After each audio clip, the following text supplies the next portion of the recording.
She said, "You own nothing." The judge erased her deed. They always pick the bridge. Maybe it's the symbolism. One narrow boardwalk over shallow water, one way in, one way out. Or maybe it's because a little creek looks like a line you can own if you say it loud enough. Either way, that's where she waited for me. At the cedar plank bridge my dad laid down with a backhoe and 2 good hands in '97.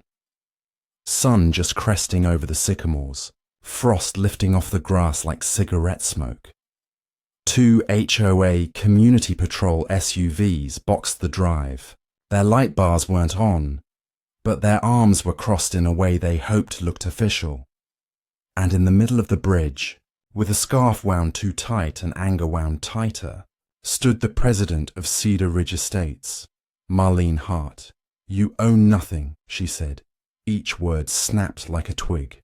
"This is private property. Turn around."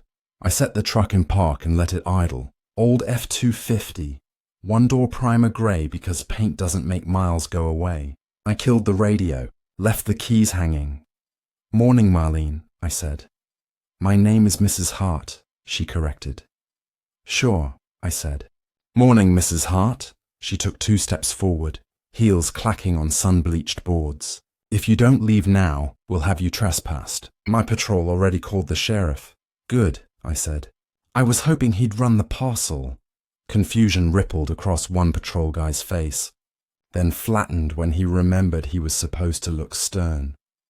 Behind Marlene, Cedar Ridge spread out like a brochure, 96 homes tucked into cul-de-sacs with names that didn't belong to the soil. Meadows Edge, Whispering Court, Falcon Run. Beige stone, grey rooflines, all of it dropped right in the center of the Lawson Ranch, like someone won a game of Monopoly with my dad's deed. I stepped out slow, didn't slam the door, didn't raise my voice. "My name's Rhett Lawson," I said. "This bridge sits on Lawson Ranch, has since before Cedar Ridge had a name." "You sold Mr. Lawson," she said, chin high. 10 years ago, that's why we're here. You need to get used to living next to civilization." I stared at the plank where my dad once carved a notch with a pocket knife, 3 quick scratches in the grain. A way to mark the center when he was measuring for a handrail he never got around to. "My dad never sold an inch," I said. "And he sure as hell wouldn't have sold the center of his ranch while he was 2 months into chemo." Marlene smiled with her teeth. "You can take up your fantasies with the county, but today, you own nothing. Turn around." The black and tan Ford Explorer rolled up with a soft gravel crunch you feel in your boots. Sheriff's unit. 2 deputies. One older, one still fresh enough to think posture equals authority. The older one, Sergeant Hale, took his hat off when he saw me. Not as a friend, as a courtesy you give a man you might have to disappoint. "Morning, Rhett," he said. "Sarge." Marlene stepped between us, urgent. "Finally, please explain to this man that he cannot be here." Hale looked at me. "Got an APN I can run?" I handed him a folded sheet. Parcel numbers. The kind my dad wrote with block letters and a check mark when he paid taxes every April 10th. Hale walked back to the cruiser, leaned into the mobile terminal and typed. The younger deputy kept an eye on me like I might produce a bulldozer from my coat pocket. Wind moved through the cottonwoods. Far off, a nail gun popped from a cul-de-sac that used to be my dad's winter pasture. I could smell cut pine and asphalt where grass used to cure into hay. Marlene crossed her arms. "We don't have time for this." Hale came back stiff, not cautious, careful. "Mrs. Hart," he said, "the MDT is showing an ownership conflict on the parent parcel. Says here there's a clouded chain of title and a pending dispute flag." "That's impossible," she said. Laughter turned to threat. "We have deeds." "You have deeds that stem from a transfer that's being disputed," he said. He didn't look at me when he said the next part. "It says Lawson name is still on county tax rolls for the underlying tract." Marlene blinked. A crack formed, Then she patched it with volume. We paid good money for our homes. This isn't some backwoods property line spat. This is a community. I nodded at Hale. Can I cross my bridge, Sarge? He didn't want to answer that on camera. There wasn't a camera, but there's always a camera. Let's keep everyone calm, he said. No one's crossing anything until we get a copy of the quiet title filings. There aren't any, Marlene snapped, because he doesn't own anything.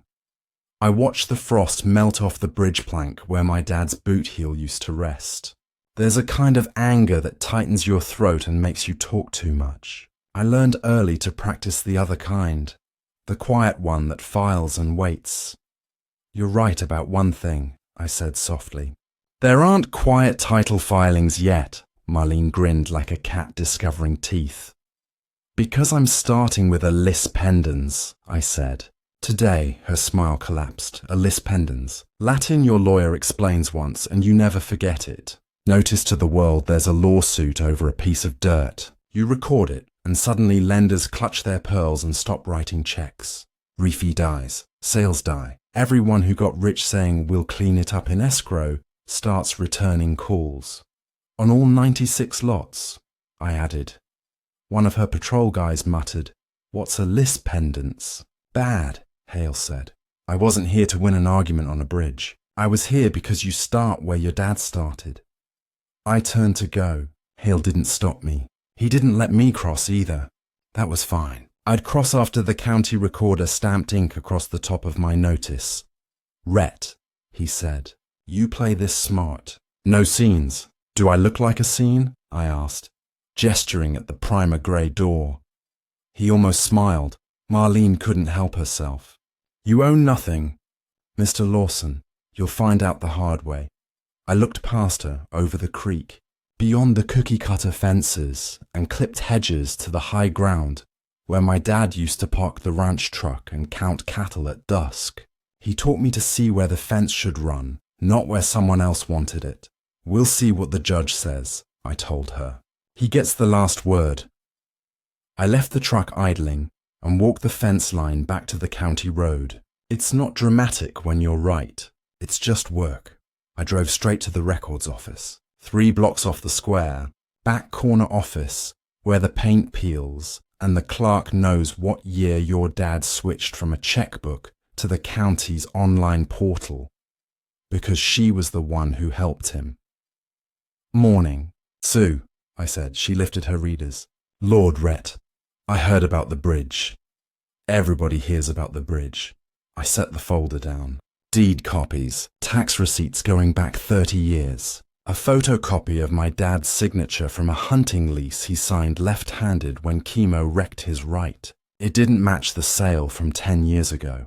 Not even close. You're recording a lis pendens, she said, not asking. On 96 platted lots, I said, and the common areas. She whistled through her teeth. It's going to get loud. I'm trying to keep it quiet. I said, I had already hired a title litigator out of the city, the kind of woman who made junior partners sweat and loved building a case like a barn, every joint tight. A forensic document examiner would swear under oath about the expired notary stamp and the wrong ink. The escrow files would show exigent recording requested by a developer who needed the deed to hit the system before anyone asked why a dying man signed a $1 million decision with a hand that didn't shake until the day he did. But those were next week problems. Today's job was ink and notice. Sue stamped the first page. The recorder clock ticked. The image scanned. It went into the system like a heartbeat. Want me to email a courtesy copy to the title insurers? She asked. Make it a party, I said. She handed me the receipt. I'm sorry about your dad. Me too, I said. He'd hate this part. She nodded. He'd love the ending. By the time I got back to the ranch, my phone was vibrating like a grasshopper trapped in a jar. Unknown number. I let it ring. Another. Same thing. Third one, I picked up. This is Doug Ralston, a voice said, rehearsed calm. President of Cedar Ridge Homeowners Association. We'd like to resolve whatever confusion led to you recording on our properties. Confusion, I repeated. We have copies of our deeds, he said. Our homeowners are good people. They paid fair value. With a forged deed in the chain, I said. Silence. Papers shuffled somewhere on his end. We can meet, he said. Perhaps there's a financial settlement that... There is, I said. You'll be meeting with my lawyer. Click. I stood by the fence line and watched a hawk ride thermals over the ridge. The creek moved slow, unconcerned by cul-de-sacs. It ran where it ran, the way my dad said it always would. Creeks don't care about lines, he'd tell me. They care about gravity. I heard tires on gravel. Hale's Explorer rolled to a stop by my mailbox. He got out with a paper in his hand. You were right, he said. Not happy about it. Cloud got darker. Title companies started calling. HOA board is upset. They'll live, I said. Maybe, he said. You know this is going to be rough. I didn't start rough, I said. I started with a stamp. He handed me the printout. Flex file notice from the county. List Pendens recorded against 96 parcels. Cedar Ridge phases 1-3. Common areas. Private roads. I'm going to get calls, he said. Send them to my lawyer, I said. He tipped his hat, slid back in. For what it's worth, Rhett, your dad was good to my old man when that fence came loose in '02. He used his tractor and didn't send a bill. I remember, I said. Hale put it in drive. Do yourself a favour. Don't gloat. I don't know how, I said. He smiled then. Good. He left me with the creek's noise and a bridge that had held more weight than it looked like it should. My phone buzzed again. This time it was my attorney. How'd the recorder go? She asked. Stamped, I said. Good. Title insurer already pinged me. They want a meeting before I subpoena their underwriting files. They're nervous. They should be, she said. The forensics on your dad's signature are clean. And the notary? Expired 6 months before the sale. What's next? I asked. Receivership motion on the HOA, she said. We'll get an accountant in to see where the dues went. And I want to buy their water bonds if they're distressed. Why? Because nobody fights the man who controls the taps. I looked up at the beige boxes dotting the ridgeline like prairie dogs where cattle used to graze. 96 families in houses built on a lie. Not my first choice for a fight. But you can't choose where the flood starts. Only where you build the levee. Let's do it, I said. And Rhett? Yeah? When this gets ugly, and it will stay quiet. Judges like quiet. I can do quiet, I said. I hung up and walked back to the bridge. Ran my fingers over the notch my dad cut. 2 inches long, shallow, old habit. I always check if it's still there. It was. So was I. They told me I owned nothing. The county just told them I owned enough to stop 96 front doors from changing hands. Next time we met on this bridge, I wouldn't need the sheriff to run the parcel. I'd have the judge, and he wouldn't be running anything. He'd be ruling. The recorder's stamp didn't make a sound you could hear, but by noon, it was louder than a siren. My phone started filling with numbers I didn't recognize. Lenders, escrow desks, a couple of realtors who'd sworn up and down we'd worked together before, which was interesting because I hadn't sold an inch in my life. I let every call go to voicemail and drove back to the county building with a cooler of turkey sandwiches for the records clerks. If there's a team you want on your side in a land fight, it's the folks who actually touch the paper. Sue handed me a stack. Pulled everything you asked for, she said. Microfilm scans, e-record logs, notary registers, and the old map room cards your dad used to scribble on. Anyone from Cedar Ridge come by? She smiled the way people do when they want to stay professional. They're learning what a Lawson Pendens does. Translation: half the subdivision's pending refis just died in underwriting. And 3 closings for the weekend went from congratulations to see you in about never. I took the stack to the back table and sorted. The e-record gateway printout showed an upload of the Lawson to Ridgeview Holdings LLC deed at 11:58 p.m. 10 years ago on a Tuesday. The clerk's office was closed at 5. The notary acknowledgement block said the signature was sworn the same day. In a different county, the notary stamp belonged to a woman named Coleman. License expired 6 months before the acknowledgement. A quick cross-check of the state roster confirmed she hadn't renewed. Expired notary. After-hours recording. Out-of-county venue. That's 3 red flags before lunch. My litigator, Kate Hollis, met me at the back table. She wore a charcoal suit and boots caked with red clay like she'd walked a site on the way in. She didn't bother with small talk. "Your dad's sample?" she asked. I slid over a copy of the old hunting lease he'd signed during chemo. The real signature had a leftward lean and a loop he only did when his hand was stiff. The Lawson to Ridgeview signature looked like someone traced his driver's license with their eyes closed. Kate held them side by side, then nodded. "We'll put it in front of a forensic examiner, but I'd bet my retainer already." She pulled a form from her briefcase. "Swear out an affidavit for the list Pendens service list while you're hot." I signed. She slid the stack back. "We're opening with chain of title forensics," she said. "I'll subpoena the escrow file and the title insurer's underwriting notes, including the CPL. If they try to hide behind work product, we'll ask for in-camera review. Also, the notary's stamp expiration is a gift. That's not a technicality. That's void ab initio. Void as if it never happened," I said. "You remember Latin?" "I remember losing cattle to a busted fence," I said. "You either fix it or you don't have cattle." She smiled a little. "Good. Keep thinking like that." By 2 o'clock, the first ripple hit the surface. A broker left me a voicemail that started gentle and ended sweaty. "Mr. Lawson, this is Gina with High Peak Mortgage. We're supposed to close 312 Falcon Run tomorrow and, there's suddenly a notice of pendency against the lot and common areas. Can you withdraw that? The buyers have movers booked." I didn't call her back. By 3, a title company lawyer called Kate's office asking for clarification of scope. She asked him for his underwriting file and the email where someone told a brand new escrow officer to record now, fix later. He said he had to check internally, which is title speak for "we see the fire and we're deciding whether to run." At 4, Cedar Ridge blasted an email to all owners. "Misleading document filed by disgruntled neighbor. Please do not panic."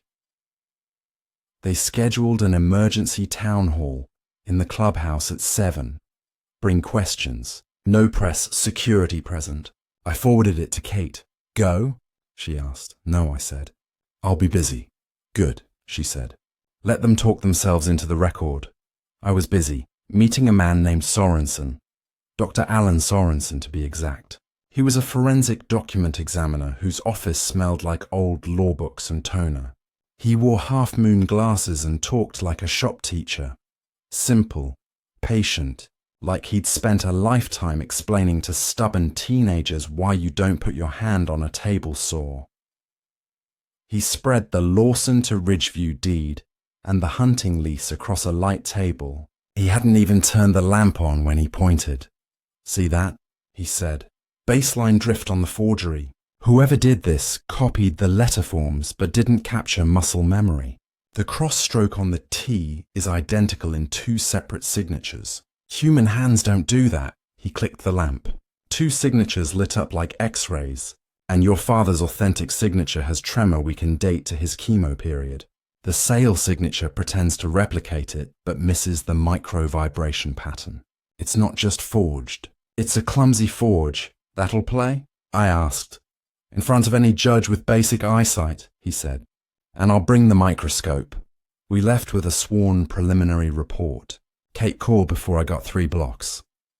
"Good," she said. "We've got a hearing date for a limited receivership, books and records only. Judge Fletcher, 2 weeks from Friday. He hates sloppy boards. Bring popcorn." "Does a receivership get us into their bank accounts?" "Gets a court-appointed CPA into their bank accounts," she said. You don't want to be touching anything that isn't yours yet. What are we looking for? Do slush, backdated architectural approvals, payments to vendors tied to board members, and any email that says the words, "We'll clean it up in escrow." I hung up and drove past Cedar Ridge on my way back to the ranch. Minivans rolled in, the clubhouse lot filled. Through the glass, I saw Marlene at the front with a mic and a slide deck, her posture straight, her mouth already forming the kind of smile you use to lie without blinking. I thought about turning in. I didn't. The county had given me a better room than a clubhouse with folding chairs, the recorder's indexing queue. That night's batch would push my lease Pendens to every search screen in the country by morning. The next day at dawn, the second ripple hit. Hale parked at my gate again. He didn't get out right away. He just sat reading something. When he did get out, he had a face like he'd been told to relay a message he didn't write. HOA's board filed a complaint, he said, alleging harassment, intentional interference, and making a public nuisance. Filed where? I asked. Nowhere that matters, he said. Their lawyer sent a letter they CC'd to the sheriff, trying to turn it into a criminal thing. DA already called. Not interested. What did the DA say? Tell Lawson not to engage at the clubhouse and keep doing his paperwork, Hale said. Which is, I believe, what you're doing. That and eating leftover turkey, I said. He smiled. You're getting popular. Like a dentist, I said.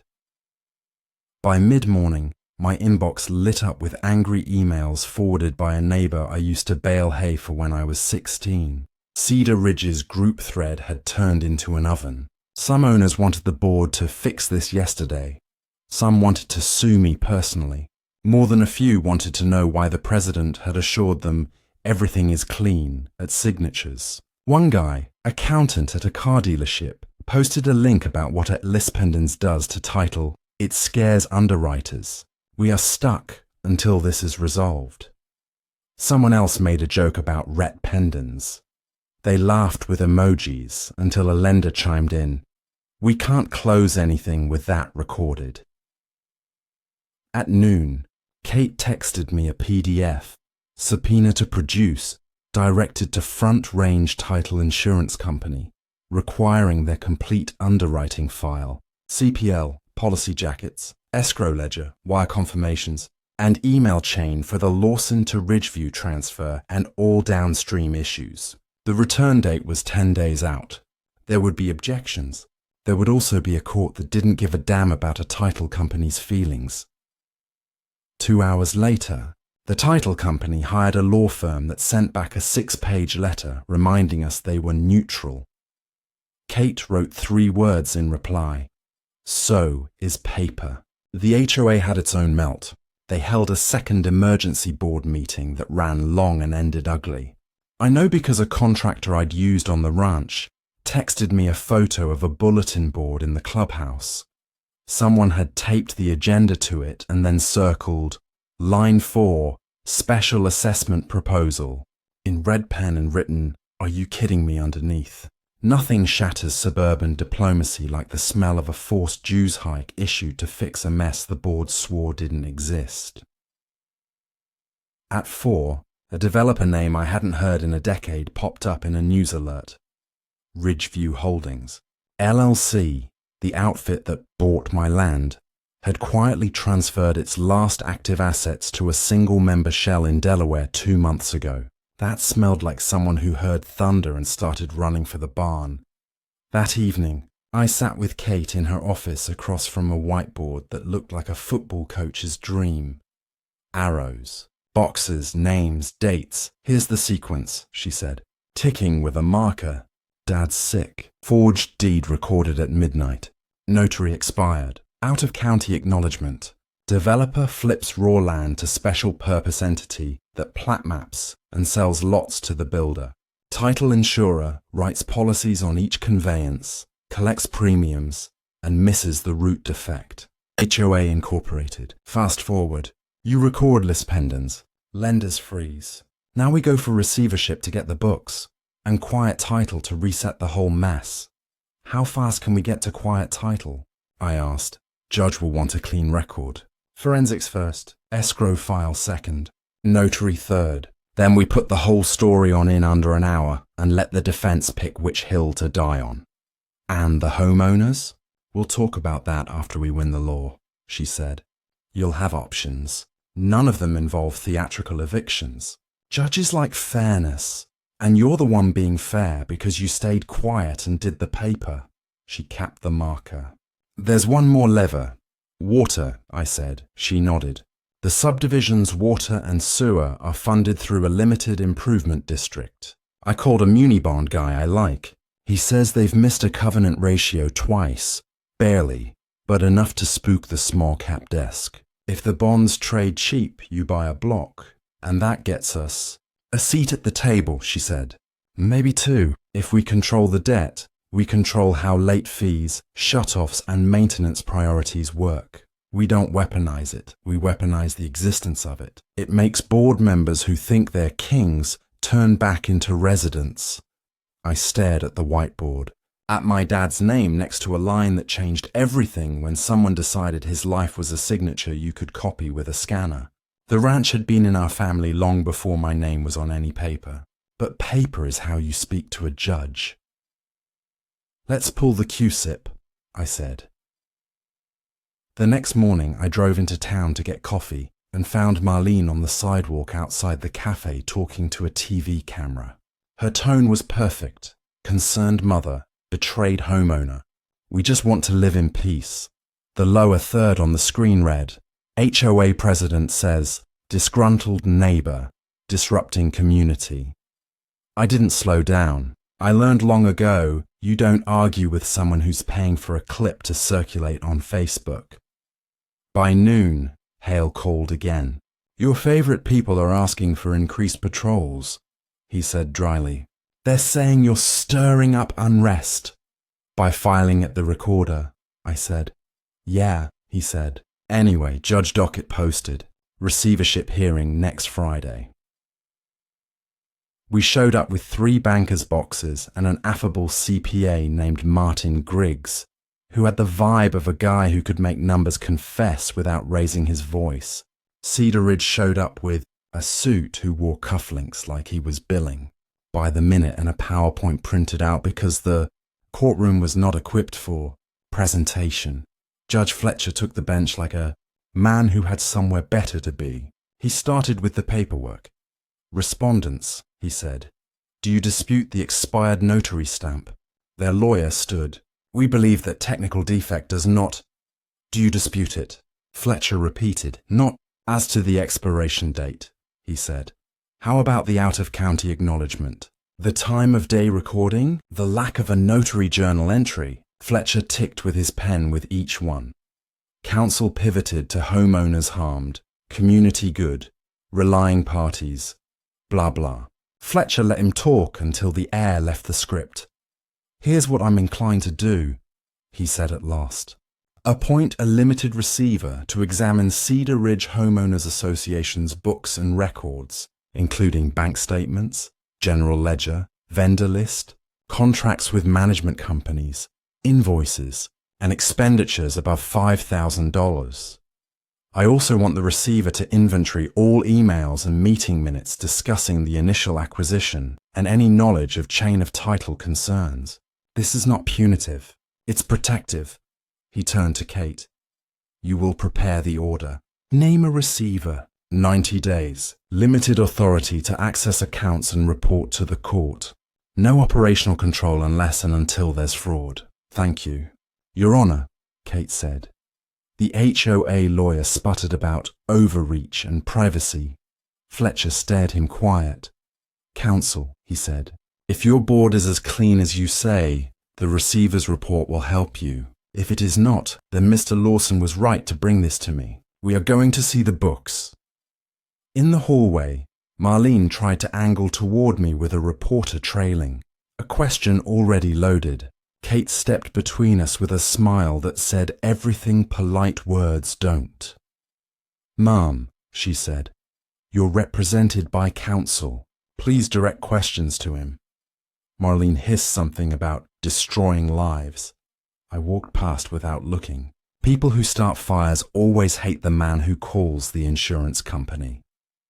That afternoon, Martin the receiver set up in a small conference room at the management company's office. He asked for bank statements for 5 years, AP and AR ledgers, copies of every architectural approval issued, vendor rosters and emails with 11 keywords: deed, title, Lawson, notary, defect, forgery, recording, fix, escrow, Ridgeview, and attorney. 2 hours in, he called Kate. "You'll want to see this," he said. We did. The PDF he slid across the table was an email from the then developer to the first HOA board president, 10 years back. "There is a title wrinkle we will push through escrow. Do not discuss with owners. All will be cleaned in recording." 2 replies below that, an HOA board member asked, "Should we have legal review?" The developer responded, "Not necessary." There it was, intent and knowledge, in the HOA's own inbox. Martin kept going. He flagged payments to a landscaping vendor managed by the HOA president's brother-in-law, checks to a public relations consultant whose domain was registered to the same PO box as the management company, expedited permit fees that didn't match the city's schedule, and, my favorite, quiet fund disbursements for situations. By the time the sun set, we had the bones of a story that would make a quiet title judgment not just correct, but inevitable. Kate leaned back and folded her arms. "Now we keep doing the boring stuff," she said. "We let the receiver write a clean report. We push the title insurer until they have to choose between good faith and bad press. We set a date with Fletcher and we put Sorensen on the stand, and in the background we see whether those water bonds are trading at a discount." "Why the bonds again?" I asked, knowing the answer but wanting to hear her say it, while my anger was low and my patience high. "Because power doesn't just run on paper," she said. "It runs on pipes." "Deal," I said. That night I slept in the ranch house with the windows open. The creek made its sound. Somewhere up the hill a nail gun popped in rhythm as a crew wrapped up a roof. Someone's future still being built on my father's past. I didn't hate them for it. Hate is loud and it makes you clumsy. I needed to be exact. The next morning, Hale texted a photo of a flyer someone had left on his desk anonymously. "Special assessment, 1,200 Taranton per lot, due OCT1, legal fund." Underneath, someone had scrawled in Sharpie, "No." People who hadn't returned my calls last year were now leaving me voicemails phrased in the careful language of scared parents. "I have kids. We didn't know. Is there a way to—" I didn't call them back either. Not yet. Not until I had something clean to offer besides sympathy. At 9, Kate called with a grin in her voice I could hear through the tower. "Bonds," she said. "What about them? Trading at 84 cents on the dollar. Thin market. The Muni desk at First Plains is willing to fill you on 200 grand worth. It's not control, but it's a vote." "Do it," I said. "Already done," she said. "Also, Front Range title folded. They're producing the underwriting file.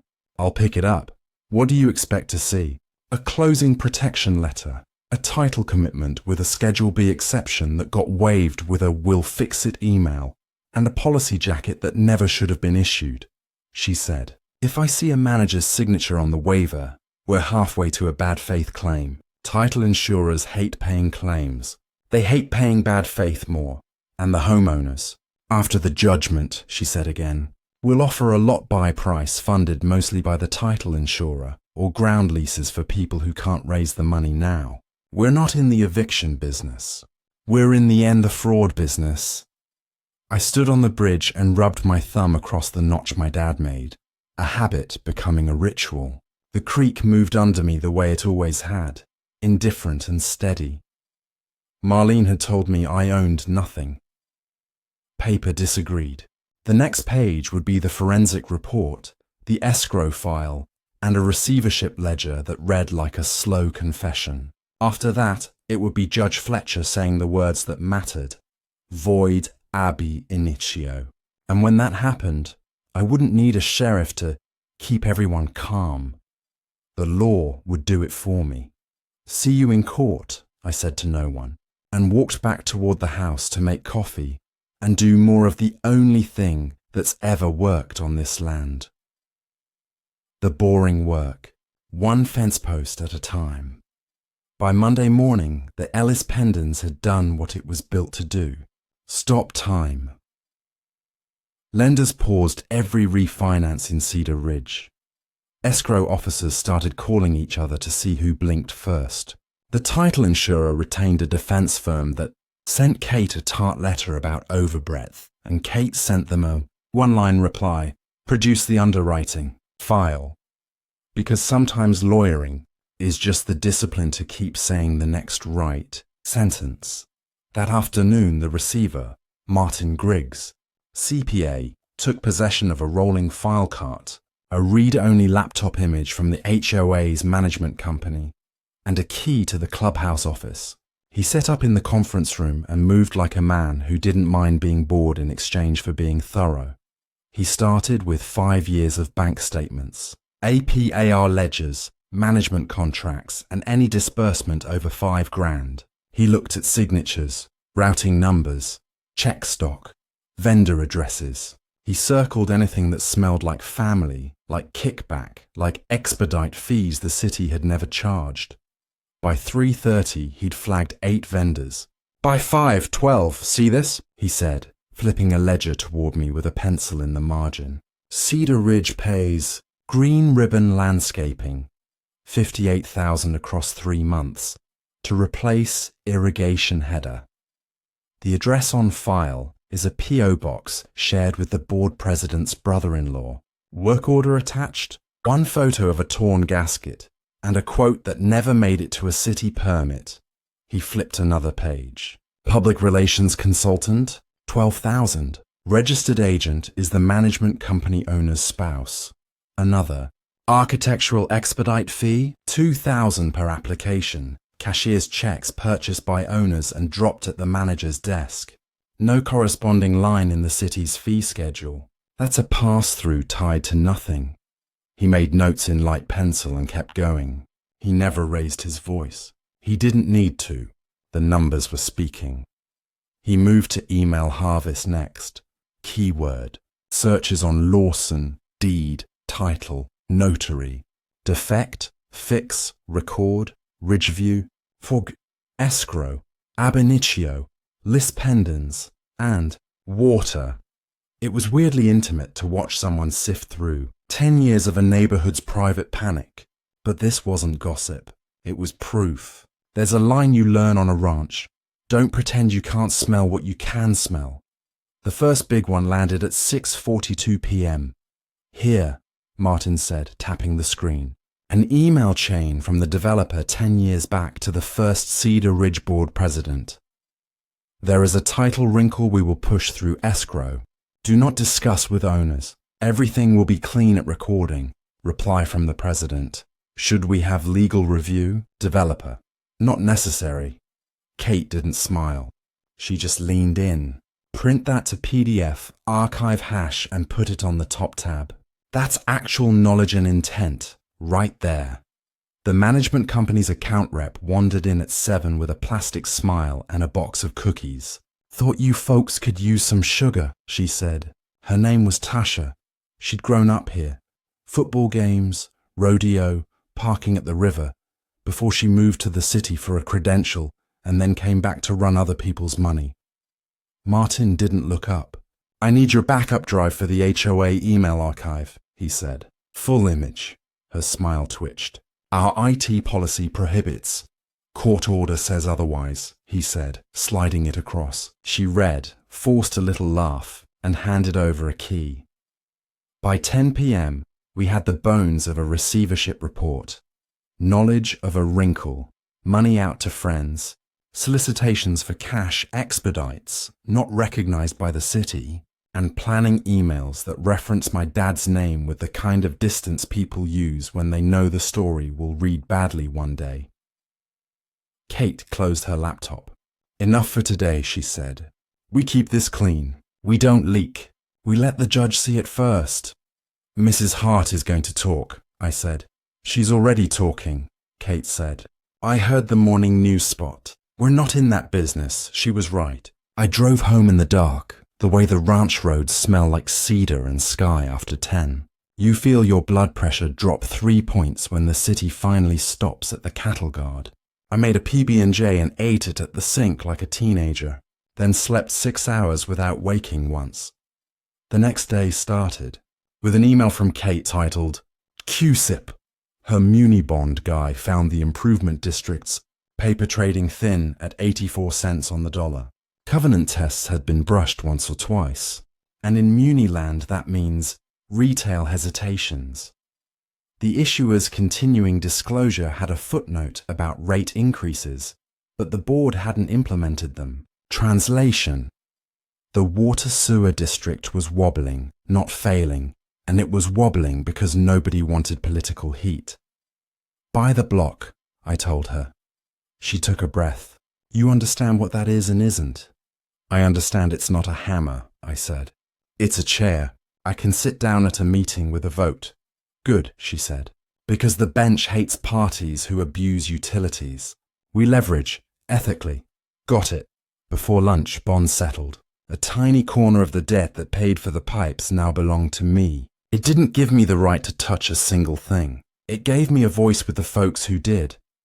At 2, the title insurer produced their underwriting file under subpoena. A courier rolled in a bank box, then left like he couldn't get rid of it fast enough. We opened it on Kate's conference table.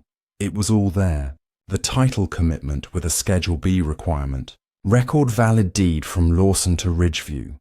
Checked off in final with a scanned PDF of the forged deed.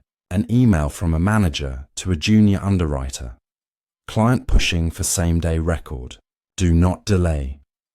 A CPL, closing protection letter, promising the buyer and lender the agent wouldn't misapply funds or fail to follow written closing instructions. A policy jacket on each sale. No red lines. No exception for possible forgery. No note to file. And 3 internal emails with red flags about the notary, the exact stamp number. Time-stamped a year after my dad died, and 5 minutes before someone typed, "It's water under the bridge now." Nothing's under the bridge, Kate said. It's all under the lights. She drafted a notice to the Insurers Coverage Council that any settlement of lot titles for homeowners must include a contribution to a global resolution, discounted lot purchase prices and/or ground leases, and that my quiet title claim against the raw land would proceed. Regardless, the insurer called back within an hour. We'd like to explore mediation, they said, which is insurer for we don't want this order in the reporter. At 4, Hale called. Your favourite HOA has scheduled a Stop the Land Grab rally, he said, drier than toast. Saturday. Big banners, Facebook invites. You planning to go? Nope, I said. I'll be at the fencing co-op buying staples. Good plan, he said. Just so you know, we'll be there. Numbers look heated. I can guess who they're mad at, I said. It rotates, he said. Today it's you, tomorrow it'll be the board. Folks hit a certain number of zeros on their mortgage, and they remember who told them it was safe to sleep at night. I'm not here to keep anybody awake, I said. You are, he said, but you're doing it the right way. Friday morning, the receiver filed his interim report under seal. Judge Fletcher asked for a chambers copy. We showed up in suits that still smelled like coffee and road dust. Fletcher read slowly, eyebrows a little up. A man who'd eaten this meal before but still appreciated the salt. He looked up. Ms. Hollis, summarize. Your Honour, the HOA board had knowledge that the developer called a title defect a wrinkle and planned to push it through escrow. They collected expedite fees that don't exist on the city schedule. They disbursed dues to related parties. The management company paid a PR consultant who never issued a deliverable, and they asked residents to avoid discussing title risk in writing. Fletcher turned to the HOA lawyer. Response? He talked about benefit to homeowners and community stability and Rhett Lawson as an outsider intent on profit. Fletcher let him finish all his prepared air. Then, do you dispute the documents? Counsel picked his way around 3 corners and bumped his shins on the 4th. No, Your Honor, but we would like to emphasize. Good, Fletcher said, because I'm ordering the following. 1. The receiver's authority is expanded to full books and records control for 90 days, with authority to freeze any disbursement over $1,000 without approval. 2. A preservation order. No deletion of emails, no destruction of anything, no overwrites. 3. A corrective disclosure to owners within 72 hours, describing the receivership and reminding them of their rights to contact counsel. Fletcher turned to Kate. Bring your forensic document examiner next week. If I'm satisfied, we're setting a quiet title hearing date. The hallway afterward was a bumble of whisper and teeth. Mrs. Hart tried to make eye contact, and I didn't give it to her. The management company owner standing behind her looked small, for the first time since he'd moved here, with a lease and the idea he'd run meetings for people who feared being unpopular more than being wrong. Ever feel bad? Hale asked me at the elevators. He'd watched from the back row like the room was a bar fight you half expected but didn't want. Only for the folks who got sold a dream, I said. Not for the ones who sold it, he nodded. That's the right ratio. Saturday's rally came and went. A dozen homemade signs, 2 Fox journalists and 1 blogger looking for sound bites they could push through a thumbnail with capital letters. Somebody wore a sandwich board that said land thief in red paint. Somebody else held a "We Paid" poster with a mortgage number on it I figured they'd regret publicizing. I stayed home and sharpened fence tools. Kate watched a stream in case someone said something discoverable. They did. It wasn't important. Sunday. 2 things happened that would matter later. First, the state notary division called Kate back with a certified statement. The notary whose stamp appeared on the Lawson to Ridgeview deed had let her commission lapse 6 months before that acknowledgement date. Their file had nothing in the journal for that day, not surprising given the expiration, and they attached a scan of a complaint filed against her 2 years later for notarizing her brother's car title at the kitchen table. It ended in a consent reprimand that looked mild until you understood it as a pattern. Second, the Improvement District's Water Board emailed a special meeting notice for Wednesday 5:30 p.m.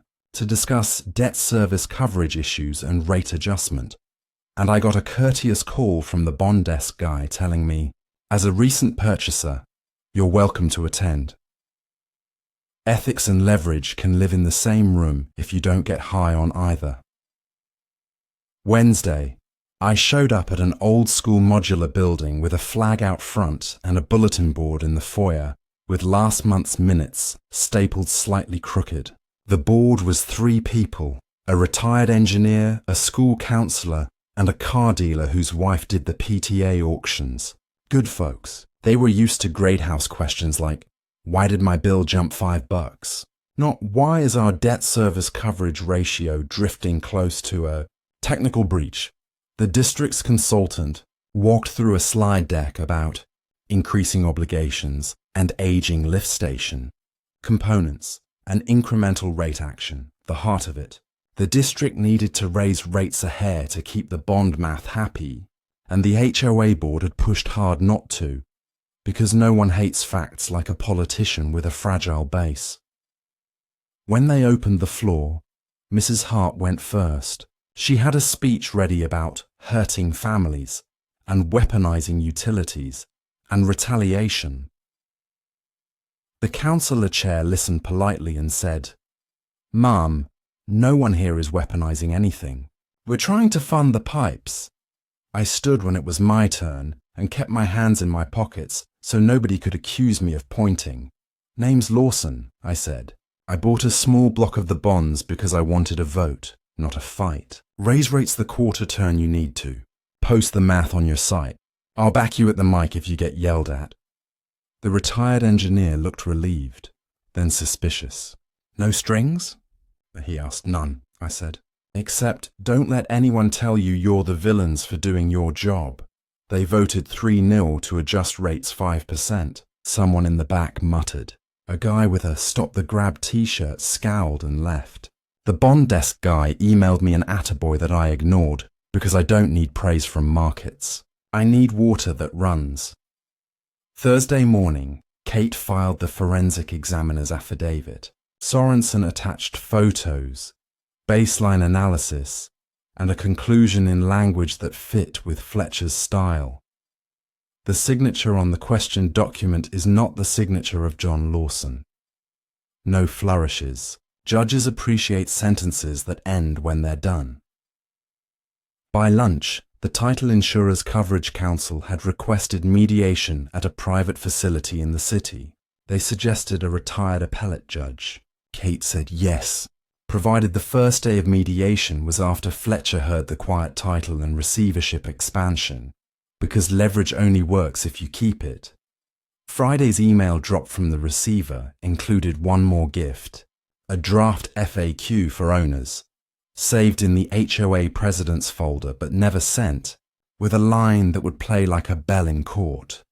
The developer assured us any title issues would be resolved during recording. We did not want to alarm residents. There it was again, intent, not to fix, but to smooth. People love a smooth lie more than a jagged truth. Judges don't. That afternoon, Hale swung by and leaned on my fence. He had nothing official to say. He just needed air that didn't smell like other people's panic. You're quiet, he said. It's the only way I know to win, I said. He nodded at the bridge. You know they're going to make noise when Fletcher sets that hearing. I know, I said. Noise doesn't file papers, he grinned. Amen. When he left, I walked the creek because sometimes geography is better than counsel. I stopped at the plank where my dad's notch lived and checked it with my thumb, the way I always do. Still there. Maybe it always will be. Maybe it won't. Land doesn't promise forever. It promises seasons if you show up. Back at the house, the phone rang. It was a number I didn't recognize. I almost let it go, then picked up. Mr. Lawson? A woman said, voice careful. I'm a homeowner. My husband and I, we didn't know. We just want to make it right. We can't afford a lawyer to fight you. And honestly, we don't want to. Is there going to be a way, a price? We can stay? I didn't answer right away. I'm not a judge, and I don't do mercy out loud. But I know what a promise sounds like when you decide to make it and keep it. When the court rules, I said, we'll offer terms. Buy the lot at a discount, we'll fight the title insurer to cover. Or lease the ground for a long time at a number that doesn't choke you. I'm not here to throw kids out of bedrooms. I'm here to bury a lie, she cried a little. You can hear it when someone tells their throat they're fine and it doesn't believe them. Thank you, she said. Thank you. After we hung up, I sat at the kitchen table and wrote 3 lines on a yellow legal pad. Win the law clean. Offer 2 paths, buy or lease. Take the president's house without blinking. Kate called just before dinner. Fletcher set the quiet title hearing, she said. 3 weeks, 90 minutes. He'll read everything in advance. We go in, we put on Sorensen, we walk through the notary expiration, the out-of-county acknowledgement, the timestamp, the escrow file, and the HOA emails. Then we shut up. And then he quiets title to you on the raw land, voids the deed ab initio. He'll address the fixtures issue, houses, attached to your land or your property at law until settled. And he'll issue a constructive trust on Mrs. Hart's residence for any damages. He'll really give me her house? I asked. I didn't mean it as a taunt. I meant, is the law really that clean? If the record says she led a fraud and was unjustly enriched? Kate said, yes, that's what constructive trust is for. You don't get to profit off your own wrong. And if he doesn't? Then we appeal, she said. But Fletcher's not blind, she paused. By the way, the Title Insurers Council asked if you'd be open to a global framework. Insurer funds discounted lot purchases. You grant ground leases to seniors and vets for $1, and you sell the clubhouse parcel to fund a riparian preserve. No admissions, no headlines. And Mrs. Hart? I asked. That's outside any framework, she said. She's personally on the hook. We'll take her house as part of judgment. She can rent somewhere and think about what paper is for. I hung up and looked out at the ridge where rooftops made a serrated line against a pink sky. When I was 12, my dad taught me to sight a fence along that ridge by looking at 3 posts in a line and not the ground between. Keep your eye on where you're going, he'd say. The next step will show up. The next step was the hearing. After that, mediation. Then letters to families with 2 options in plain English and 1 to a woman who called me nothing and needed to learn what void ab initio feels like when the marshal knocks.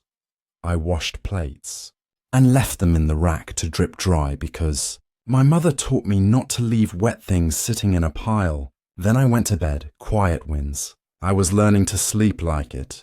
The courthouse always smells the same. Floor wax, paper, and the kind of old air that's seen too many people promise what they can't deliver. We were on Fletcher's 9 a.m. calendar, 90 minutes.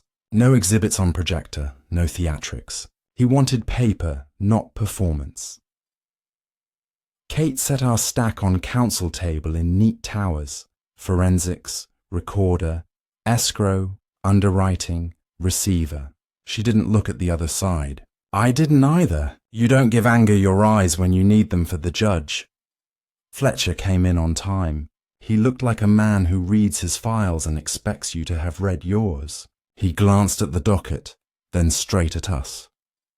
Counsel, he said, I've read the moving papers, the opposition, and the receiver's interim report.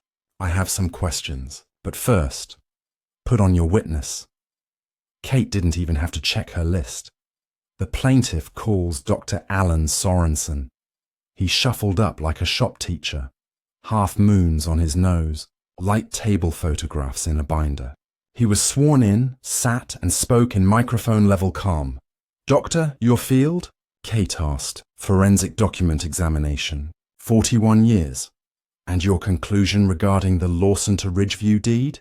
That the signature purporting to be Mr. John Lawson's is not his signature. It is a simulation. Explain to the court. Sorensen walked through it like teaching someone to rewire a lamp. Baseline drift, inconsistent letterform proportions, a crossbar on the T that was suspiciously identical in 2 separate iterations, a tremor pattern in Dad's authentic chemo-era signature that the forgery tried and failed to mimic. Bottom line, Fletcher asked, cutting the air. It's not him, Sorensen said. On cross, the defense tried the usual. Isn't it possible a sick man's signature varies? Sorensen stayed polite. Yes, that's why I don't compare a single letter. I compare stroke sequencing, speed, pen lifts. Skillful forgers don't understand muscle memory. The author of this simulation didn't either. Fletcher signaled, noted, next witness. Kate called Sue from the recorder's office. She brought the e-record log.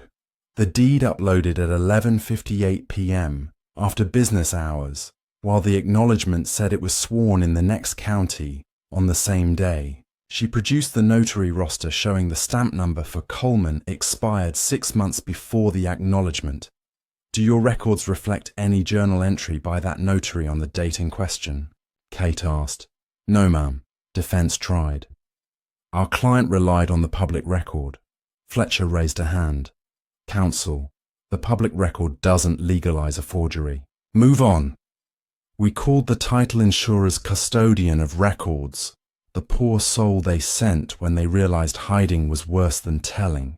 He admitted the underwriting file showed red flags the company evaluated, that a manager had approved a same-day record at the developer's request, and that no exception for possible signature defect had been included on policy jackets.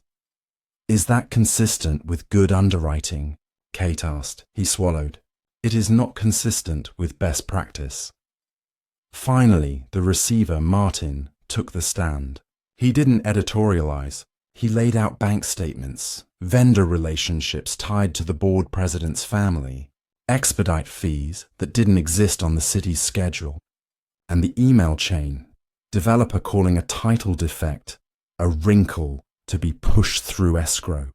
Did the HOA board have knowledge of a title defect risk? Kate asked.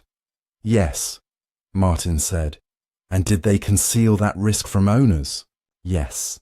Defense stood and tried to push him into saying the HOA acted for the good of the community. Martin didn't take the bait. I don't score good or bad, he said. I score math and emails. Fletcher leaned back, tapped his pen, and looked at the defense.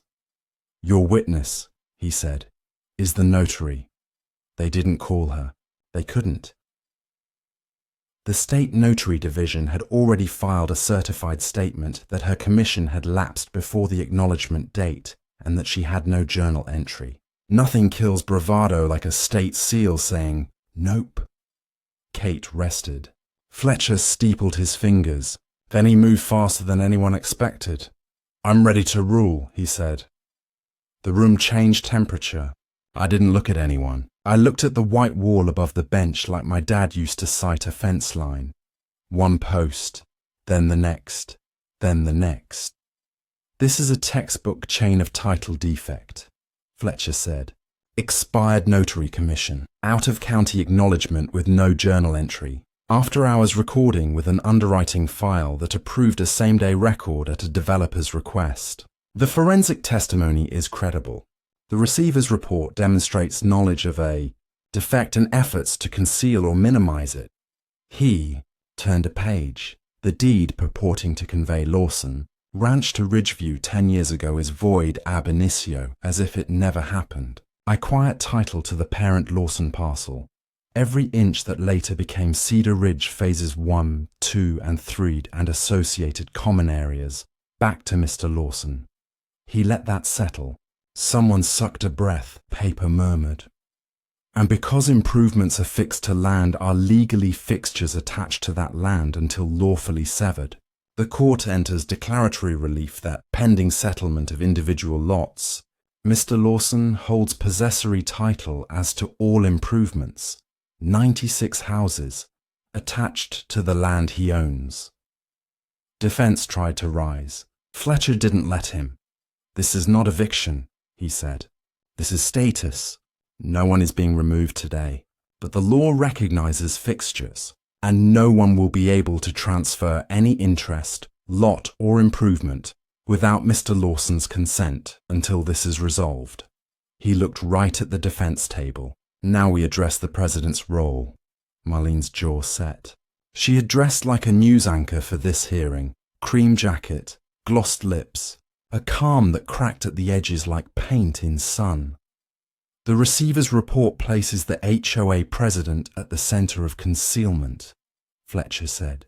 She chaired meetings in which the title defect was referred to as a wrinkle and urged no discussion with owners. She oversaw disbursements to related parties and unauthorized fees. She leveraged her office to mislead residents and to block transparency. He didn't change tone when he said the next part. I impose a constructive trust on the president's residence and any non-exempt equity for the benefit of the restitution fund this court will establish. She does not profit from her wrong. Her lawyer finally stood. Your Honor, that is disproportionate. She is a homeowner, and the homeowners she misled will need a fund, Fletcher said. The title insurer will contribute substantially, but the officer who presided over concealment doesn't get to keep the roof over her head, bought on the back of others' silence. Sit down. He wasn't finished. Orders. 1. County Recorder shall void and strike the Lawson to Ridgeview deed from the index and all derivatives. Annotate void ab initio on every parcel chain and reassemble the parent parcel under Lawson. 2. Existing list Pendens remains until global settlement and dismissal. 3. A special master is appointed to design a settlement framework. Discounted lot purchases funded by title insurance claims and or 99-year ground leases for those eligible. 4. The HOA is enjoined from collecting any special assessment or making disbursements over $1,000 without receiver approval. 5. The receiver is extended for 90 days. 6.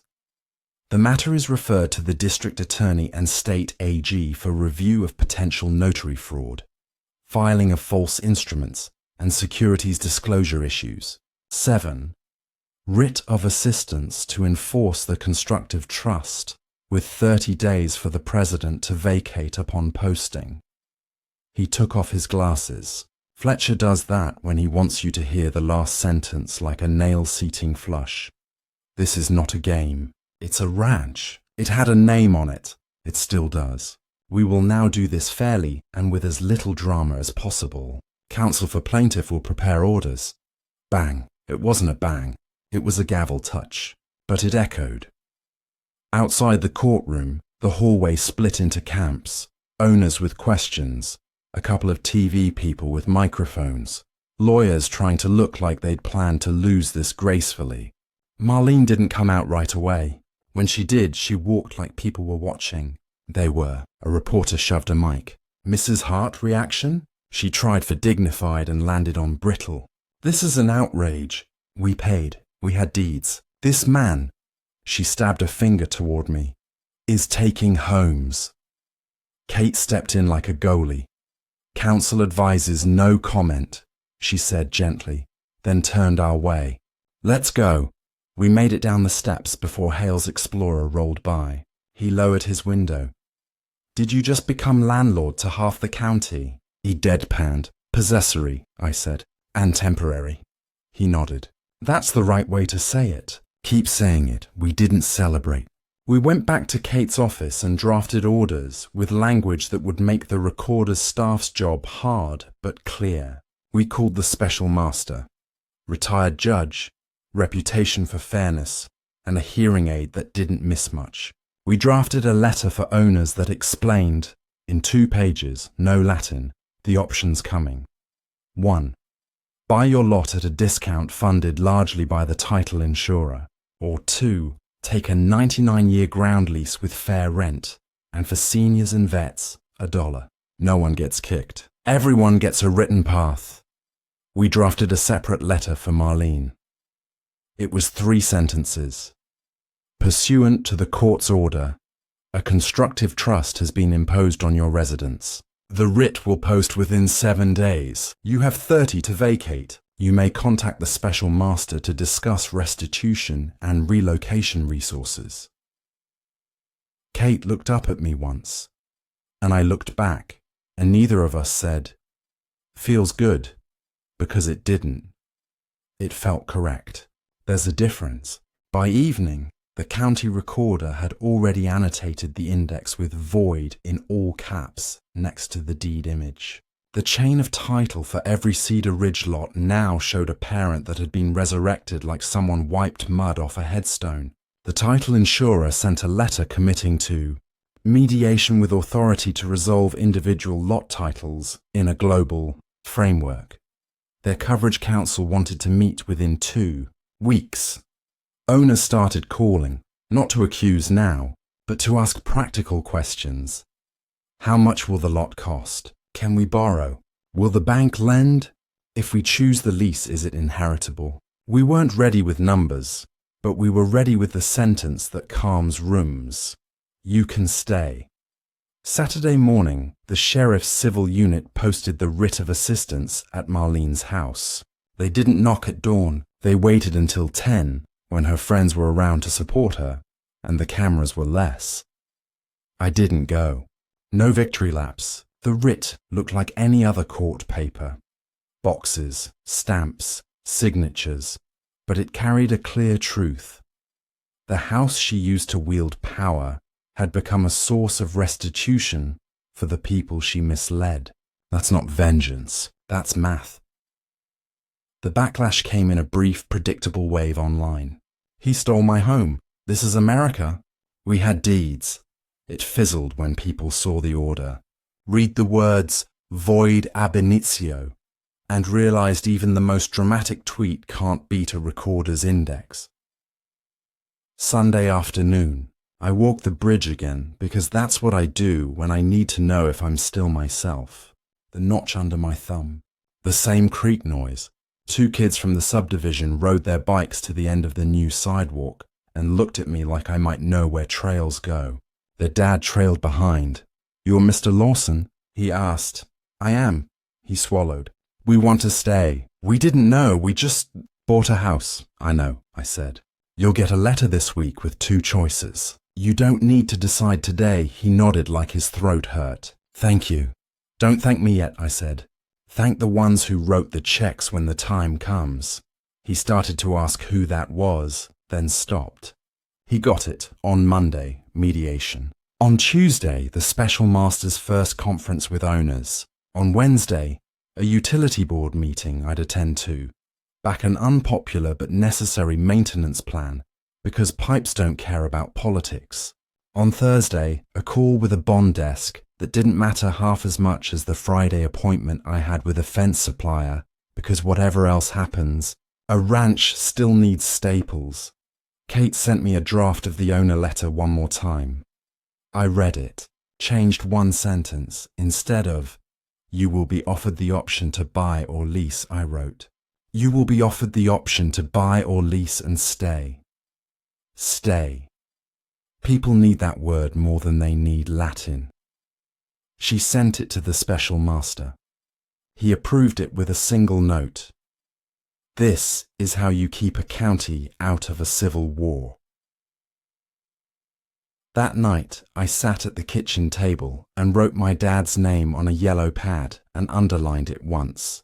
Not because the judge had said it, because the creak and the fence and the notch and the work had carried it through. They told me I owned nothing.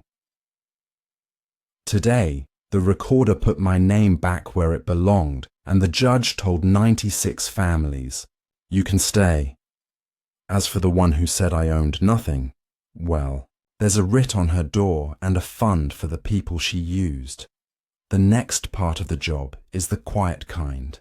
Numbers, signatures, and the kind of patience that makes kids sleep and mortgages make sense. I can do quiet. It's how we got here. The Monday after Fletcher's order, the phones didn't stop. Owners, lenders, 2 newsrooms, one talk radio producer who wanted me to debate a pundit on who really owns America. I let them all go to voicemail and went back to the thing that won part 4. Paperwork done in a quiet room. We met the special master in a conference space that smelled like carpet cleaner and stale coffee. Retired judge named Whitaker. Old school, hearing aid tucked behind his ear. Eyes that said he'd seen men try to outtalk a ledger and lose. Kate walked him through our draft framework. Title insurer's lead coverage counsel sat across with a legal pad and a careful face. Whitaker put both palms on the table. "I like the bones," he said. "Owners need 2 clear, decent choices. Insurer needs numbers it can defend. Lawson needs the fraud buried for good." Kate slid him the 1-pager we'd spent all weekend tuning. Option A, discounted lot buy, lot-only price set by the county's raw land ratio, and a third-party appraisal of soil utility position. Title insurer funds 70-85% via claims. Owner pays the balance. Lawson conveys lot. Owner's home remains theirs free and clear. We record a release of my possessory title as to the improvement upon closing. Option B, ground lease. 99-year lease, with 2 50-year renewals. Freely transferable, inheritable, fair annual ground rent with a CPI cap. Seniors and veterans at $1. Rent begins after year 1 to give folks air. Reasonable rules limited to access, roads, and utilities. No, you can't have a flag on Tuesday nonsense. Plus, insurance company funds a restitution trust managed by the special master. It receives the insurer's settlement contributions, proceeds from the constructive trust sale of the HOA president's house, and any management company kickback clawbacks. The fund pays closing costs for low-income owners and covers receivership, administration. Whitaker underlined one sentence in my owner letter draft. "You can stay," and nodded. "Keep that front and center. Panic is your enemy. Plain English is your friend." Coverage counsel cleared his throat. "We can pencil 80% average contribution on option A if we cap the appraiser's numbers like this." He slid a grid. "There's still a fight with our reinsurer, but I have authority to propose this lane." "Done," Kate said. "For seniors and vets, we'll push you to 95% or lease at $1. That's not a pretty to have. That's a must." He didn't argue. He wrote it down. Whitaker set deadlines. 2 weeks for insurer to deliver dollars into the restitution trust. 5 business days to bless the appraiser list. 30 for the first round of closings. We would do the work in batches, so no school bus route got disrupted by human drama we could avoid. We posted the owner letter that night. 2 pages, no Latin. The first line, "You can stay. Here are your paths." The inbox flooded with relief and with anger parceled into equal parts at the board, developer, and me. Anger doesn't do algebra, but if you keep moving, numbers calm rooms. The title insurer rented out the high school gym for mediation days. No ropes, no speechifying, just rows of folding tables tiled with manila files, notaries, and a stack of DocuSign tablets with sign here flags. Folks wandered in slow like they were walking into a clinic. They left with either a closing checklist or a lease intake sheet with a big green stamp. Approved. First up were seniors. One man in a Korean war cap cried without sound when the special master told him, "Sir, your ground rent is $1 for life." His daughter squeezed my forearm like she might crack it. I didn't say anything. I'm not good at the kind of words you put on cards. I'm good at making sure they get to keep the house. They made those cards in. Then young families, the ones who'd posted land thief last week and this week, stood with stiff shoulders while their kids stared at the basketball hoops and didn't know what worry looks like yet. The insurer's contribution made the lot price something they could finance. The bank rep, now that their list Pendens was coupled with a court order pointing to a clean outcome, had authority to write lot loans. We baked in a 5-year prepay forgiveness to keep folks from getting trapped. 3 signatures, a cashier's check, a handshake. My possessory interest in the improvement released at recording. The county index gained a new line. Lot deed. Lawson to owner. Per settlement order.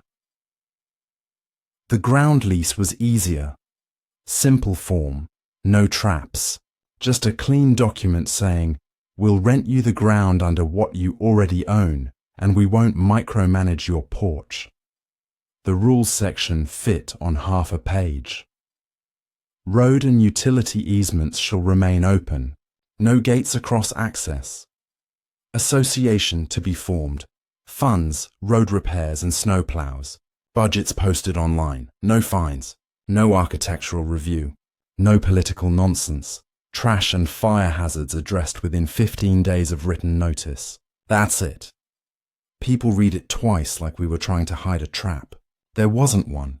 We recorded the memorandum of lease against each lot so nobody could pretend it didn't exist. Simpler law makes less war. In the first week we closed or committed 54 houses, 33 lot buys, 21 ground leases, 8 of those $1 leases. In the second week we did another 20-something. A few folks needed more runway. We gave it to them. 2 holdouts hired a billboard lawyer and threatened to take it to the Supreme Court.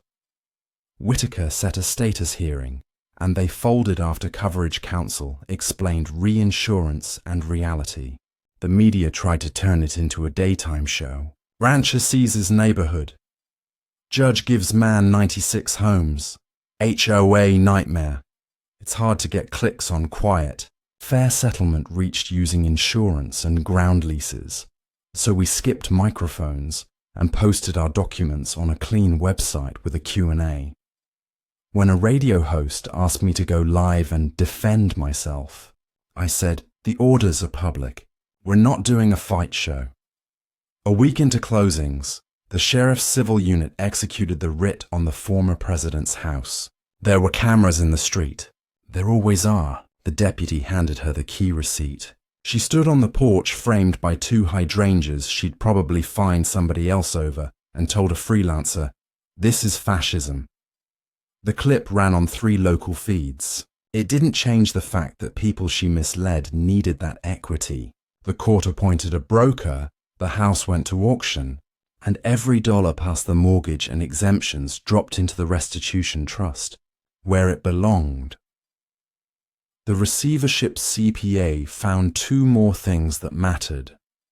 A consultant paid to interact with the city, which is a strange way of saying we wanted to scare a permit clerk, and a management company contract that granted the owner a back-end success fee for each architectural approval expedited. Both vendors got demand letters from the special master for clawback. Settlements followed quickly. Nobody wants a deposition transcript where the word self-dealing sits next to your name. 3 weeks after Fletcher's ruling, we held a town meeting, not in the clubhouse, which was under the receiver's lock, but in the elementary school cafeteria. We kept the mics off. We used a whiteboard, a Sharpie, and a sentence that calms chaos. Here is the whole picture. We drew boxes for title insurer dollars, restitution trust, and owner contributions. We explained how option A and option B work. We said the words "no fines" out loud and watched shoulders drop. We explained the new association, a road and utility association with a charter 3 pages long and a balance sheet public to the penny. No architectural committee, no paint color compliance, no letters about your grill, just roads, snowplows, and utilities. Then I said the thing nobody expects the land guy to say. "I'm not trying to run your block," I said. "I'm trying to keep trucks and water moving and go home. We're going to record an easement that says you can get to your driveway and the school bus can turn and nobody's cousin gets to lock a gate. And then I'm going to go fix fences while you elect a 3-person board to mind the plow." Somebody from the back asked, "Can we call it something that doesn't sound like an HOA?" "Yes," I said. "Call it Cedar Ridge Roads." They laughed a little. It helped. We took nominations on index cards. 3 people who did PTA more times than they liked got picked for the first term. We recorded the road and utility declaration that week, stripped of nonsense and noise, and released the old CC&Rs like a tree dropping a diseased branch. Banks started lending again because it was math now, not drama. The title insurer wrote big checks because it was cheaper than a public bad faith opinion. The developer vanished into Delaware. The management company owner sold his client list to a competitor and moved. The first snow flew late and light. The plow made a clean pass. The special master scheduled mop-up, 2 days at the gym for stragglers and one-on-one sessions for anyone with a hardship. A teacher with a single paycheck. We placed her in the $1 lease. A couple with medical bills and a disabled son. Lease for now. Owner option later with the restitution trust paying closing costs when they were ready. On the last day of the month, we took the clubhouse parcel off the HOA's hands. The receiver deeded it to me per order, and I executed a conservation grant. Raise the gate, pull the electronics, rip out the sign, plant native grasses, and cut a soft trail down to the creek with a bench at the bend. Where the water makes that sound, it has made for longer than any of us have been talking. The County Trails Group sent volunteers with shovels and thermoses and a boombox that played old rock way too loud for a Saturday morning. It was the only time in all this I let myself smile without watching it. Marlene's house closed at auction. The check to the restitution trust hit the account. The special master posted a ledger like he promised. In and out. Who got how much, every nickel visible. She moved into a rental a county over.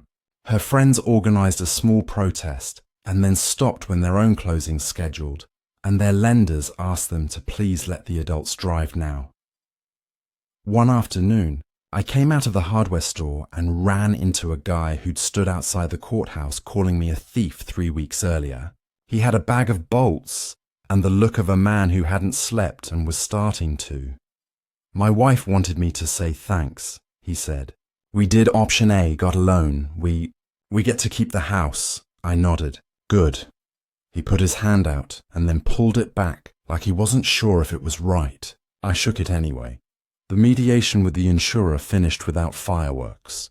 The global settlement agreement read like a paneled door. Solid, simple. It laid out the buy numbers and the lease numbers, the release of claims against the insurer, and the trust payments for folks who needed help. The judge blessed it.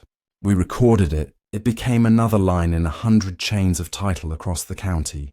Boring, which is the goal. The last big to-do was killing the HOA. Legally, not theatrically. The receiver filed a petition to dissolve. Fletcher signed an order. The Secretary of State's website flipped from active to dissolved with a tiny circle graphic. The management company returned the laptop images and a stack of keys.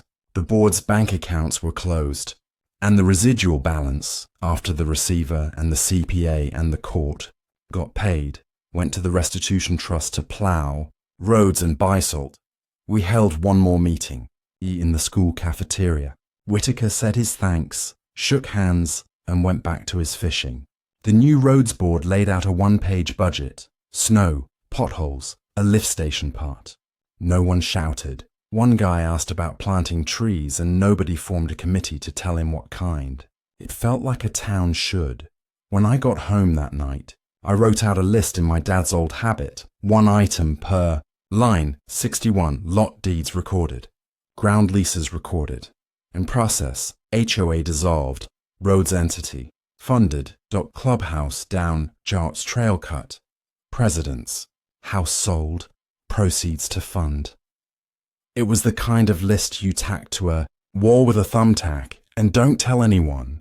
You look at breakfast. The next morning, the talk radio producer called again. The audience needs closure, he said. They got it, I said. It's in the recorder's office. He laughed like I was telling a joke. I wasn't. The county paper asked for one quote. I gave them the only one I had. This wasn't eviction. It was correction.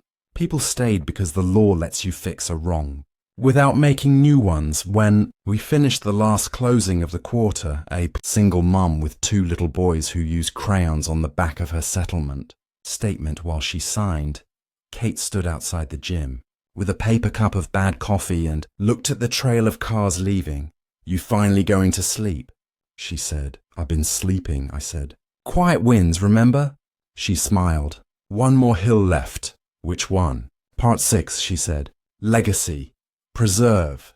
The sign that tells this county what you did without any adjectives. I looked past her to the ridgeline where roofs had become less an offence and more a fact. I thought about the bench at the creek bend and the notch in my bridge plank and the way the water keeps doing what it does, whether a judge writes your name or not. Yeah, I said. Let's go make something pretty and be done. The county clerk still used a hand stamp for ceremonial filings. She kept it in the bottom drawer of her desk and only pulled it when something felt like a chapter break. She said my dad appreciated the sound of it. Ink, pressure, paper lifting with a little sigh. She used it the morning we recorded the last 2 closings and the final ground lease from the first wave. It didn't change the legal effect. Electrons had already done their job the second the documents imaged, but it made the room feel finished. Your dad would have liked this one, she said, sliding the stamp home, not the fight. The finish, I nodded. He liked when things held. We were past the part where lawyers talk and into the part where county road trucks and school bus schedules and a plough fund matter more than names on a caption. We were past the part where people yelled at cameras and into the part where your left turn lane won't be blocked by a protest and your neighbour's kid can ride his bike to the new trail without bumping into a rules. Committee Whitaker, the special master, filed his closing report in language. Even the county paper could quote without mangling. Lots, purchased by owners at discounted prices, heavily funded by title insurance claims.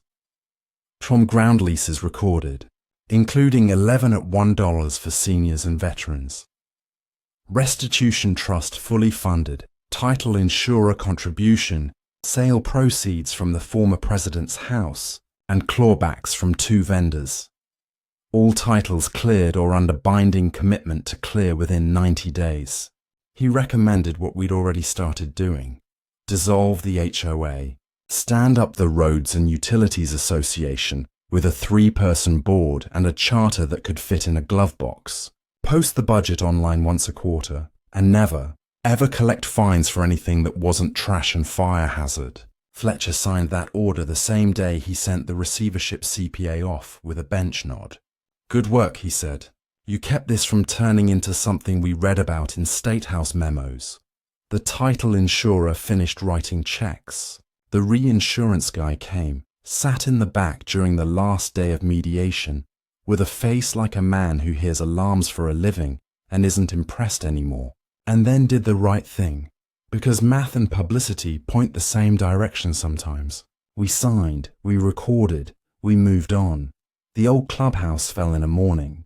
You'd be surprised how quickly a gate loses its personality once the posts are cut and the keypad is a heap on a pallet. We seeded the fill with native grass and marked a curved line down to the creek.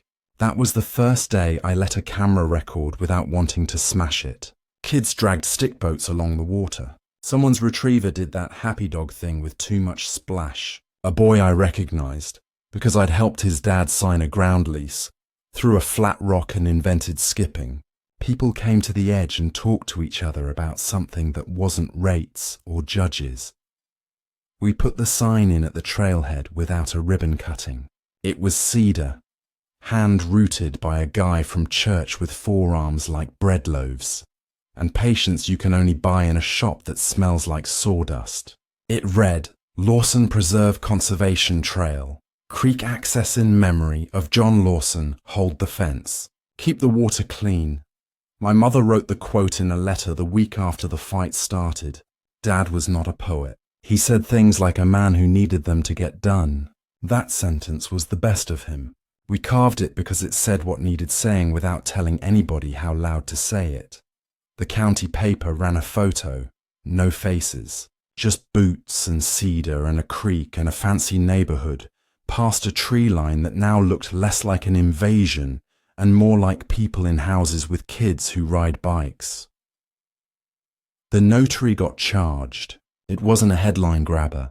A state AG packet and a line on a docket and a plea deal with a 3-paragraph allocution about kitchen table notarization and post-commission reuse of seal. The developer stayed slippery, of course. Delaware, council, statements that said nothing and cost a lot to write. But the district attorney put a white-collar detective on a long tether, and one morning I woke up to a news notice that Ridgeview Holdings had been indicted on 2 counts of filing a false instrument. Not the world. Enough. The management company owner moved. He left a letter on the special master's desk that read like an apology until you noticed it didn't say, "I'm sorry," once. We didn't frame it. We cashed the clawback check, added it to the plough fund, and filled the potholes after the first snow.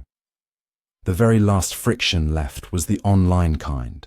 Someone posted land thief twice more. Another guy wrote a paragraph about precedent and anyone can take your home.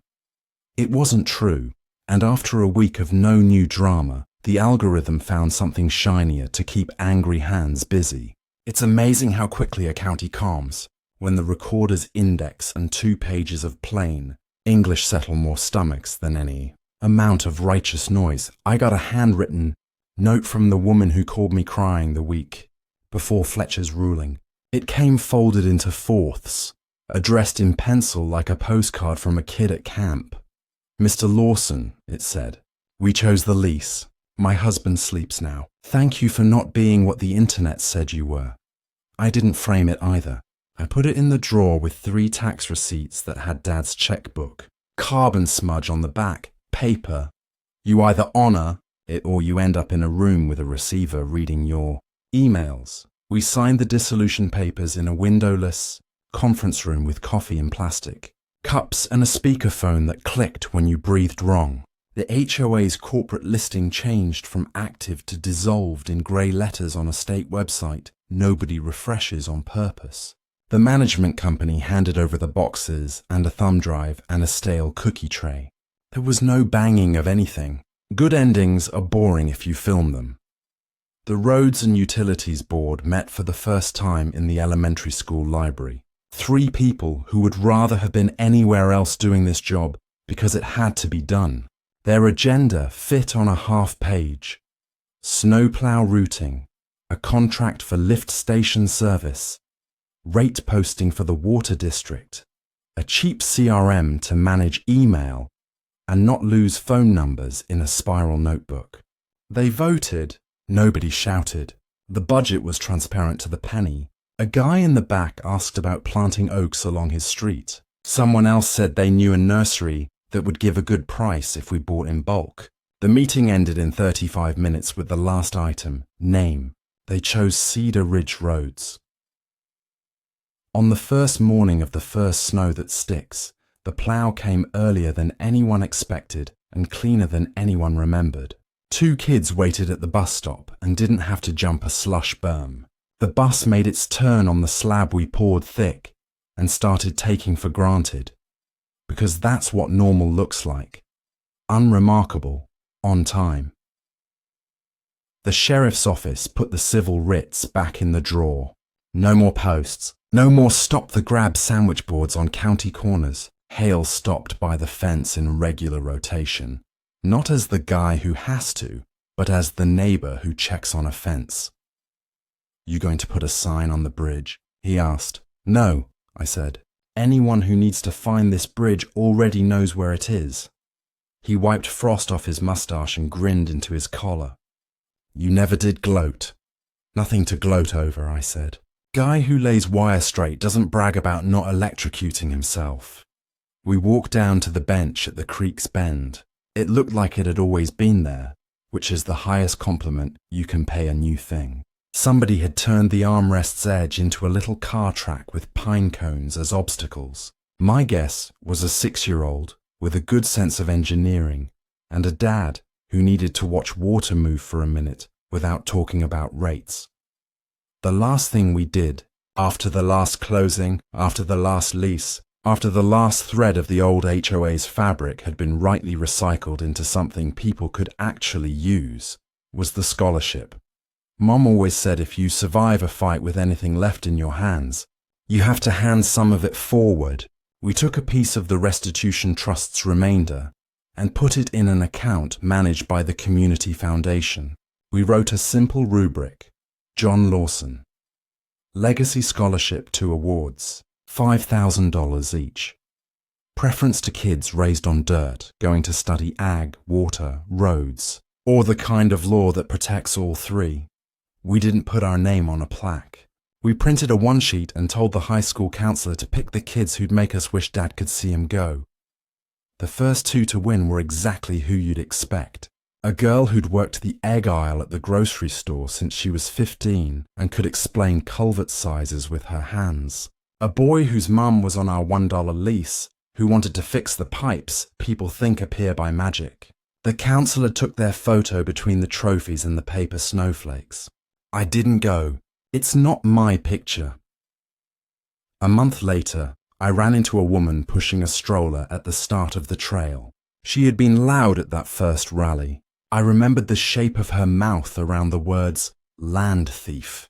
Is it okay if I walk down here? She asked, like I might deputize someone to stop her. It's yours as much as mine, I said. Just pick up after your dog and don't block the plough. She laughed like she hadn't in months. Seems fair. Someone asked me if I regretted any of it. The answer is no. I regret that I had to do any of it. I regret that my dad's name had to be used as a lever instead of a reminder when I paid taxes every April. But I don't regret choosing the slow part of justice when all the loud parts were right there begging for a clip. I kept the first list Pendens receipt and the last recorded deed in the same folder.